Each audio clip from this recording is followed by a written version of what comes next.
우리 민족의 대표적인 명절은 설날하고 추석이지요.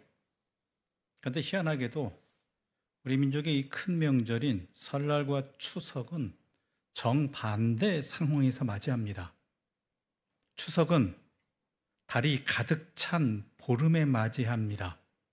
그런데 설날은 이와 달리 달이 텅 빈 금음 다음 날에 맞이하지요.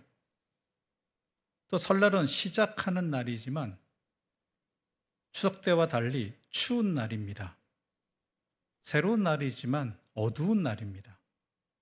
그 말은 이 날을 지키며 보내는 의미가 달라야 한다라는 것이죠. 근데 오늘날 우리들은 그냥 둘 다 명절일 뿐입니다. 오늘 함께 예배드린 어린 자녀들에게는 심지어 착각마저도 하죠. 추석도 세배하고 용돈 받는 날로, 세뱃돈 받는 날로 알고 있습니다. 우리들은 그저 명절로 쉬는 날로만 알고 있지요.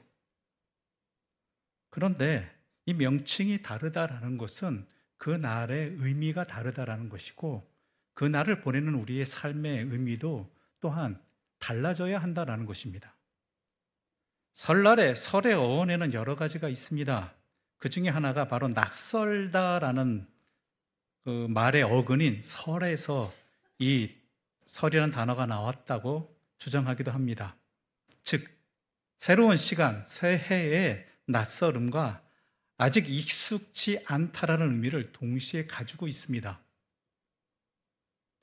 또 다른 하나는 설날을 삼가하다, 조심해서 가만히 있다라는 뜻의 옛말인 설다라는 이 단어에서 그 원을 찾습니다. 그래서 설날을 한자어로 삼갈 신을 사용하여 신일이라고 하는 것도 이런 의미가 있죠. 시작하는 날이어서 들뜨기보다는 삼가해야 되고, 안심하기보다는 조심해야 하고, 자신하기보다는 신중해야 된다라는 말입니다.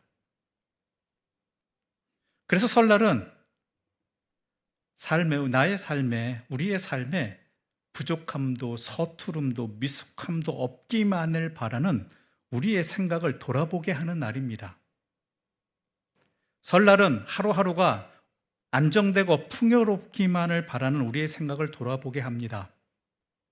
설날은 낯선 날이고 삼가해야 되는 날이고 또한 부족한 날이기에 언젠가는 익을 날도 있고 언젠가는 익숙해질 날도 있고 지금은 모자라지만 채워질 날을 기대하게 하는 그러한 날들로 보내야 된다는 것이죠. 그래서 사랑하는 가족 친지들과 이웃들과도 만날 때 그 사람의 부족함을 탓하고 또한 보는 것이 아니라 지금은 이 모양이고 또한 부족하고 낯설지만 서툴지만 이러한 우리의 가족들이, 나의 삶이 하나님 안에서 어떻게 세워져 가고 어떻게 익숙해져 가고 어떻게 풍성해져 갈지를 기대하고 또한 그러한 내 자신을 삼가하면서 서로 기도해주는 그러한 날들로 삼아야 한다는 것입니다. 누구나 그렇게 서툴고 모자라게 시작하지만 자라고 배워가면서 경험하면서 어른이 되는 것이기 때문입니다. 도리어 그 과정이 기쁨이고 보람이 될 수 있는 것입니다.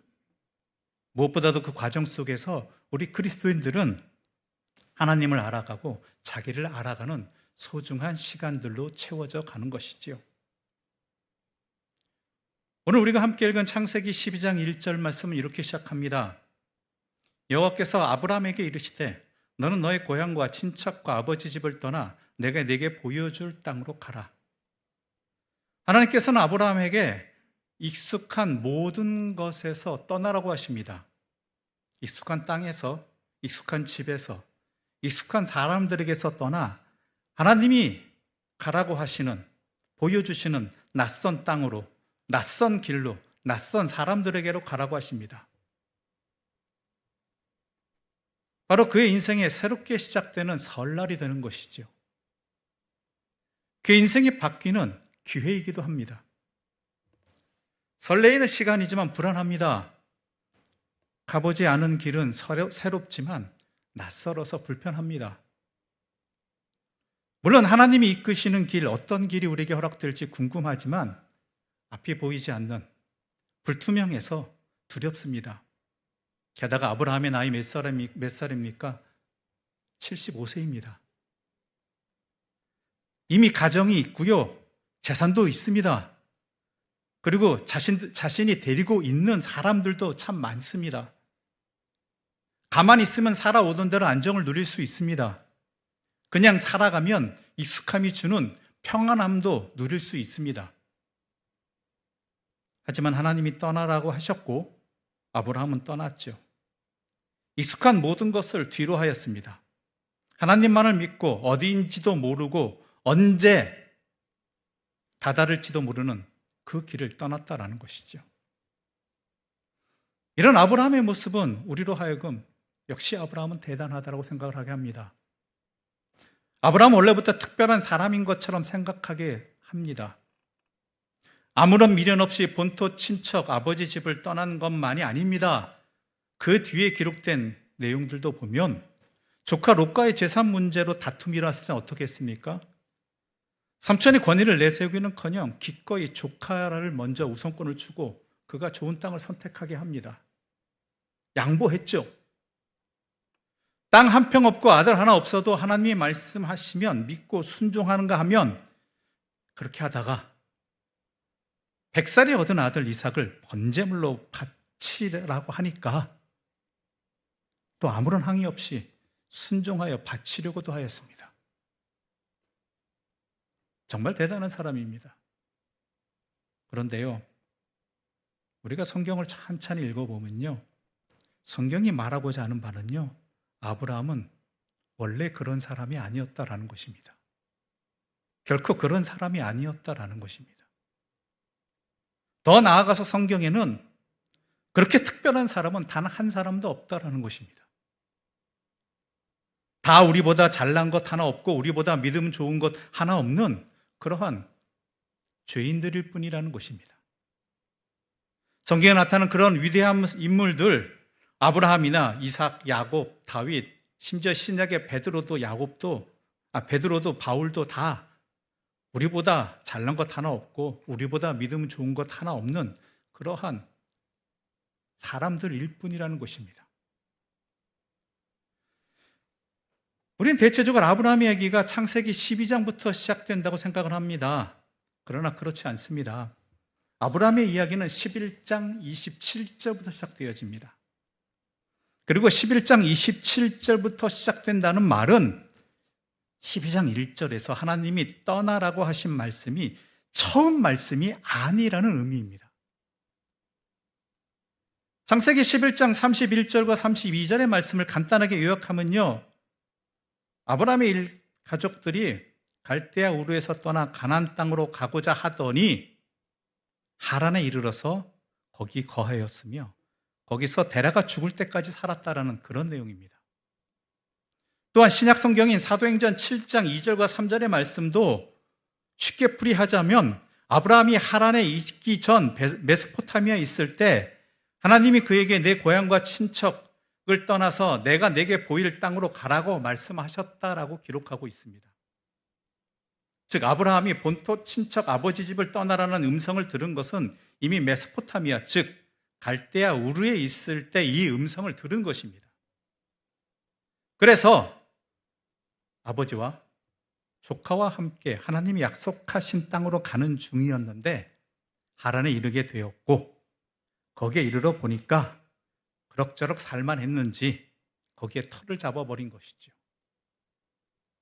그 후로 몇 년을 보냈는지는 모르겠지만 하루하루 살다 보니까 그 하란에서 그의 아버지가 죽을 때까지 그렇게 살아버린 것입니다.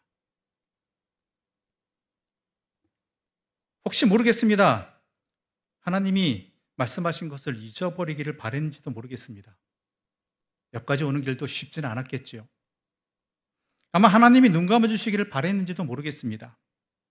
그래도 말씀하신 갈대아 우르를 떠났으니까 그만큼 이만하면 합격했다고 생각했는지도 모르겠습니다. 아니, 하란에서 1년 지나고 2년 지나고 시간이 점점 흐르면서 아브라함도 그 그 하나님의 말씀을 잊어버렸는지도 모르겠습니다. 게다가 이제 나이가 75세입니다. 어디를 떠나겠습니까? 이 나이에 무슨 새로운 일을 하겠습니까? 하던 일도 마무리해야 될 나이입니다. 아니, 고향을 떠났던 사람도 이제 자기 고향으로 돌아가야 할 나이입니다. 다시 말해서 성경이 말하는 바는 아브라함이 처음부터 끝까지 순종한 것은 아니었다라는 것이죠. 우리가 아는 것처럼 처음부터 순종하고 하나님만 바라본 것이 아니었다라는 것입니다. 하란에서 75세가 될 때까지 머뭇거리고 있었다라는 것입니다. 그런데 여러분 잘 아시죠? 하나님은 하나님의 계획을 포기하시는 분이 아닙니다. 사람들이 나이가 들었다고 형편 봐주시는 분도 아닙니다. 그래서 보다 못한 하나님께서 그가 75세가 되던 해에 다시 강하게 또 떠나라고 하신 것입니다. 하나님은 아브라함에게 본토 친척 아버지 집을 떠나라고 하십니다. 이미 본토 갈대아우르를 떠났고 이미 하란까지 왔습니다.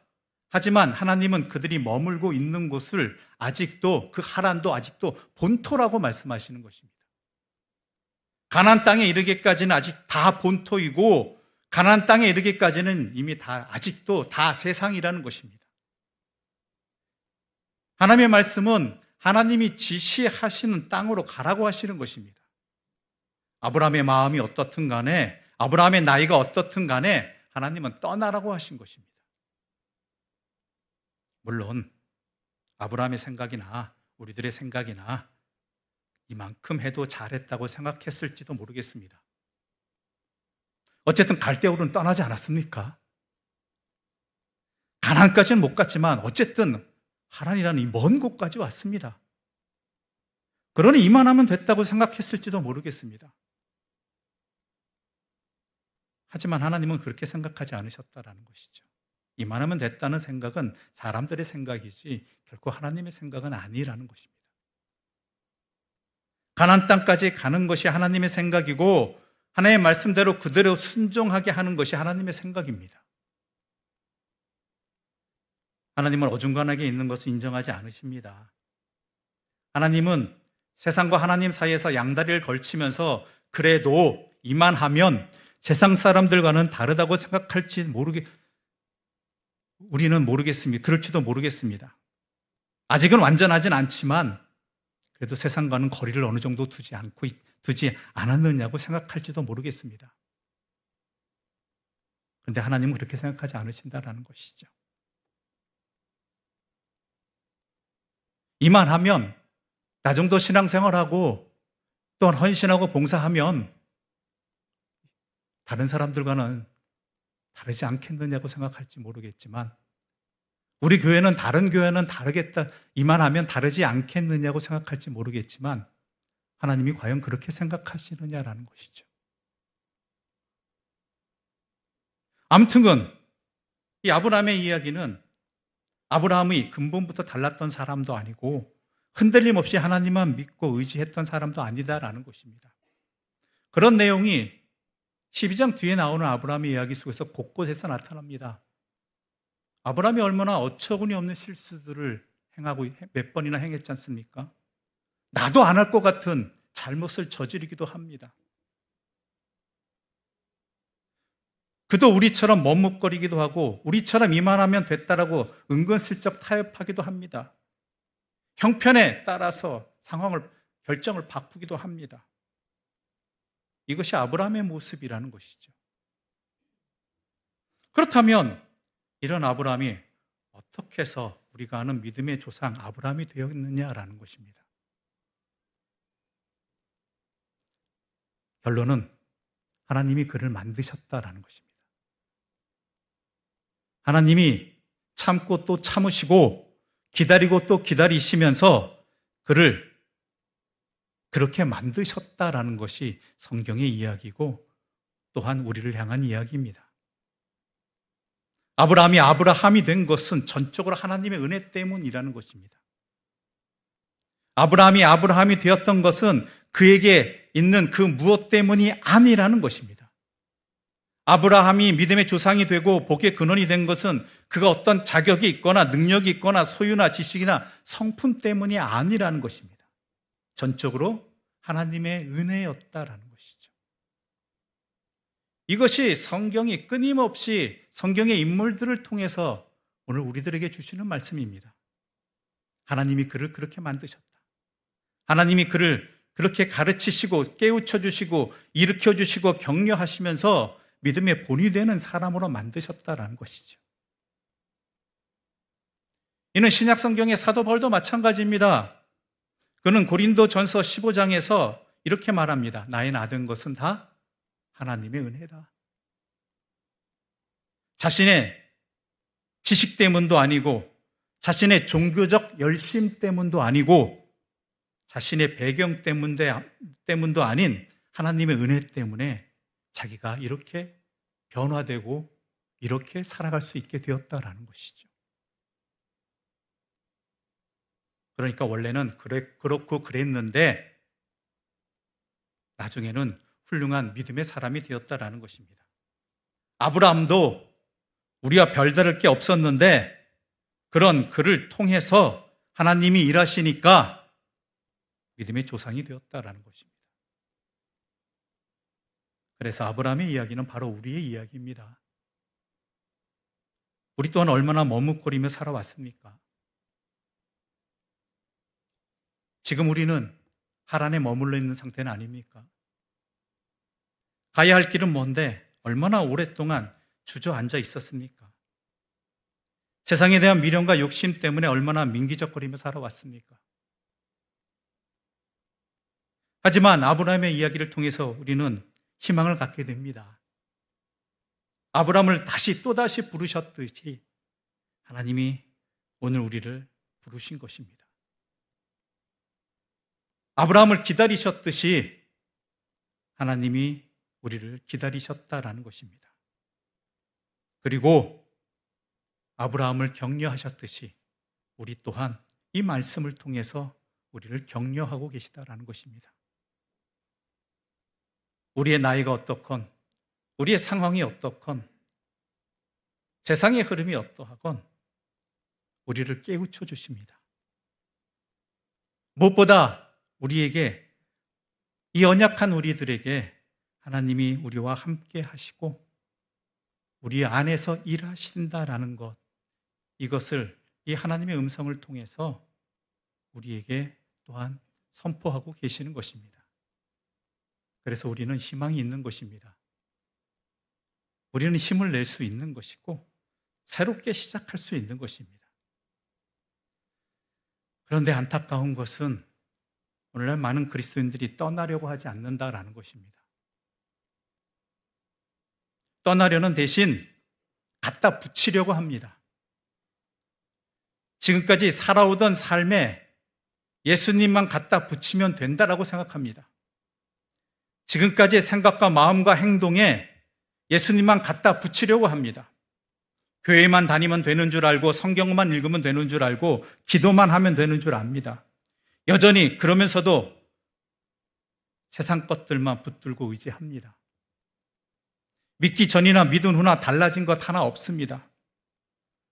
내가 안타까워하고 또한 간절히 구하는 것은 하나님 앞에서의 나의 관계성이 아니라 세상의 것들을 덜 가졌기에 또한 이전보다 약하게 가졌기에 잃어버렸기에 부족하기에 그런 것들에 흔들려 버립니다. 그렇게 갖다 붙이면 다 되는 줄 압니다. 하란에 머물러 있으면서 하나님만 믿으면 하나님의 사람이 되는 줄 압니다. 하지만 그렇게 해서는 하나님의 사람이 될 수 없습니다. 그렇게 해서는 우리가 기도하는 그러한 아름다운 그리스도인의 경지에 이르지 못합니다. 평생 같은 회개의 기도만 반복할 수밖에 없습니다. 내가 믿고 의지하는 세상의 것들에서 손을 놓아야 합니다. 없으면 살 수 없을 것 같고 있으면 정말 편할 것 같은 세상 것들에서 떠나야 합니다. 하나님 대신 의지하고 나를 멈추게 하였던 것들에서 떠나야 합니다. 그리고 하나님의 손을 바라보아야 합니다. 떠나는 것뿐만 아니라 하나님이 어디로 지시하시는지, 하나님이 무엇을 주시려고 하시는지를 바라보아야 합니다. 하나님만으로 사는 법을 배워야 하고 하나님만으로 충분함을 배워가야 합니다. 그리고 기억해야 할 것이 있습니다. 하나님이 이기시지 우리가 이기는 법은 없다라는 것입니다. 그런 일은 없습니다.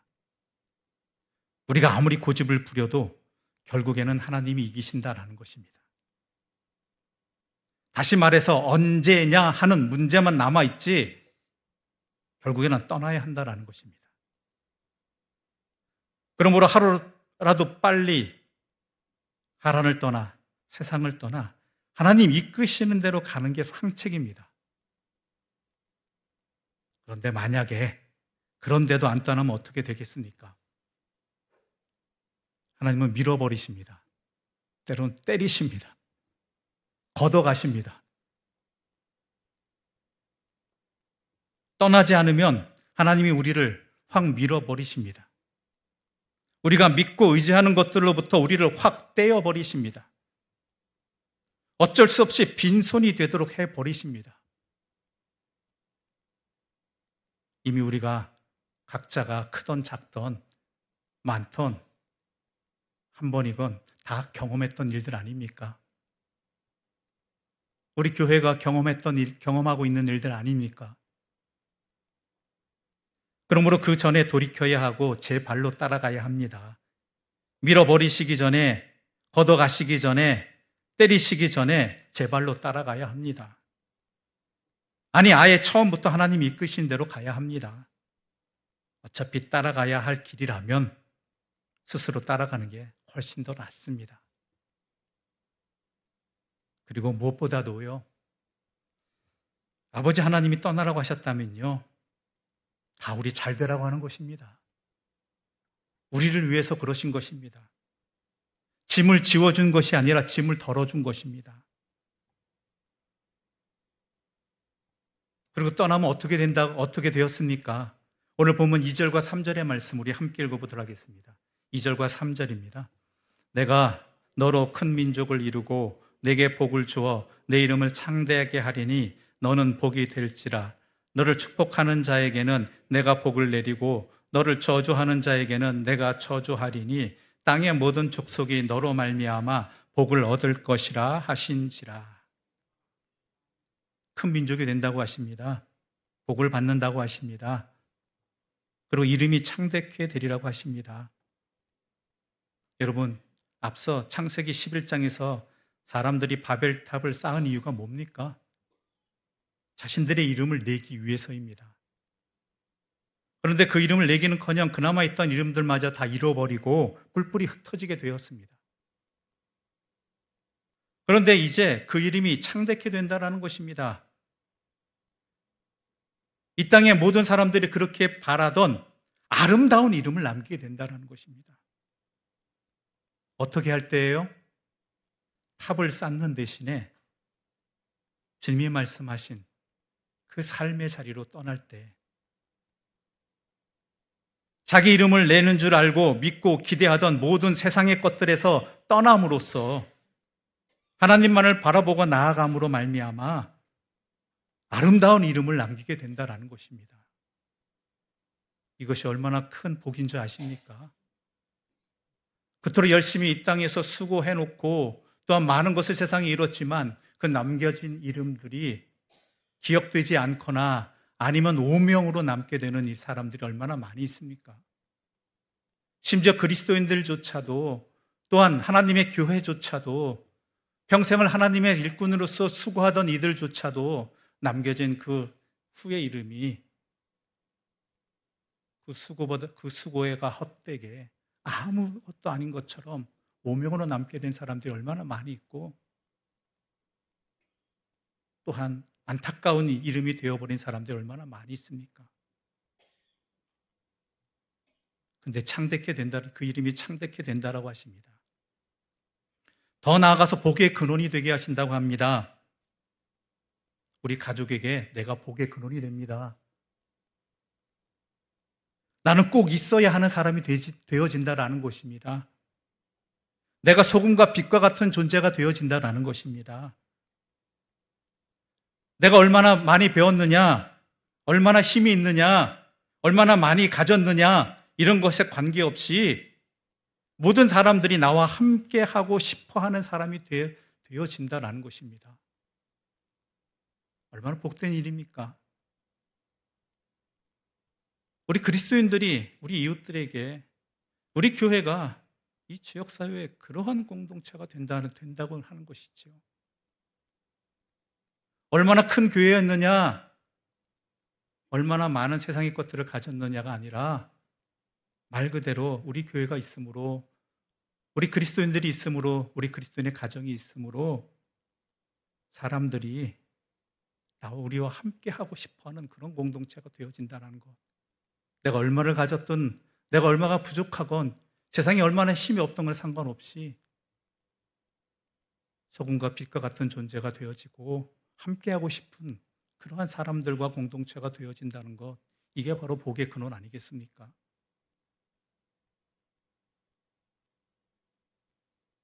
설날 연휴가 시작되었습니다. 설날은 단순한 새해 시간이 아닙니다. 우리 영적인 여정에도 설날이 필요합니다. 해마다 설날이 있어서 다시 시작하듯이 신앙생활도 해마다 설날이 있어서 다시 시작해야 합니다. 익숙함이 주는 안일함에 빠져서도 안 됩니다. 남들처럼 살아가는 안정감에 머물러서도 안 됩니다. 내가 갈대오르는 떠났지만 하란에 머물고 있지는 않았는지, 하란에 머물러서 내가 떠나는 것이 아니라 하나님을 내 하란의 삶에 붙여놓고 마치 그것이 그리스도인의 삶인 것처럼 여전히 머뭇거리고 있지는 않은지, 하나님 아닌 다른 것들을 붙들고 살아오진 않았는지, 그래서 떠나지 못하고 뒤를 돌아보고 있고 또한 해야 할 일 발걸음을 행하지 못하고 있는 것은 아닌지, 이 설날이 있어서 다시 한번 내 자신을 살펴보고 삼가하고 새롭게 시작해야 된다는 것이죠. 그리고 무엇보다도 떠나는 만큼 하나님을 알게 됩니다. 물론 우여곡절도 많을 것입니다. 낯선 길이고 서툰 길이기에 실수도 말할 것입니다. 겁도 날 것입니다. 그리고 반드시 시험에도 들 것입니다. 하지만 시작하기에, 떠나기에 보고 듣고 알게 되는 것들이 있을 것입니다. 아예 다른 인생이 될 것입니다. 아예 다른 사람이 될 것입니다. 무엇보다도 하나님을 아주 많이 알아갈 것입니다. 내가 떠나는 이 길이 참으로 하나님이 이끄시는 길인가? 내가 버리고 가는 이 시작이 하나님이 원하시는 발걸음인가 알 수 있는 것은 단 한 가지입니다. 오직 그것밖에 없습니다. 이 발걸음을 통해서, 이 행함을 통해서, 이 새로운 시작을 통해서 내가 하나님을 더 알아가고 있느냐, 내가 얼마나 세상 것들을 더 많이 가지느냐, 내 삶이 평안하느냐, 더 누리느냐가 아니라 내가 얼마나 더 하나님과 아주 많이 가까워지고 있느냐. 그래서 항상 하나님과 동행하는 친구가 되어졌느냐, 이것이 내가 올바로 시작하고 있고 걷고 있고 떠나고 있다는 그 증거가 될 것입니다. 그리고 그 낯선 길에도 변함없이 졸지도 주무시지도 아니하시고 나와 함께 해주시는 하나님이 주시는 은혜와 행복이 있음도 알게 될 것입니다. 하나님이 우리와 함께 하십니다. 그러면서 우리에게 말씀하십니다. 본토 친척 아버지 집을 떠나 내가 내게 지시할 땅으로 가라. 기도하면서 힘을 내시기 바랍니다. 한 걸음씩 전진하시기 바랍니다. 아브라함으로 만드신 하나님이 우리를 만들어 주실 것입니다. 아브라함을 믿음의 조상이요 복의 근원으로 만드신 하나님이 우리 모두도 믿음의 조상이요 복의 근원으로 만들어 주실 것입니다. 서툴고 미숙합니다. 하지만 우리가 어디에서 떠나서 어디로 가야 하는지를 내 삶의 자리에서 분명히 알고 이 부르시는 하나님의 음성에 응답하고 내 삶의 발걸음을 나아갈 수 있는 하나님과 함께 길을 떠나는 우리 인생의 새로운 여정이 되는 이 설날의 시간이 되기를 간절히 소망합니다.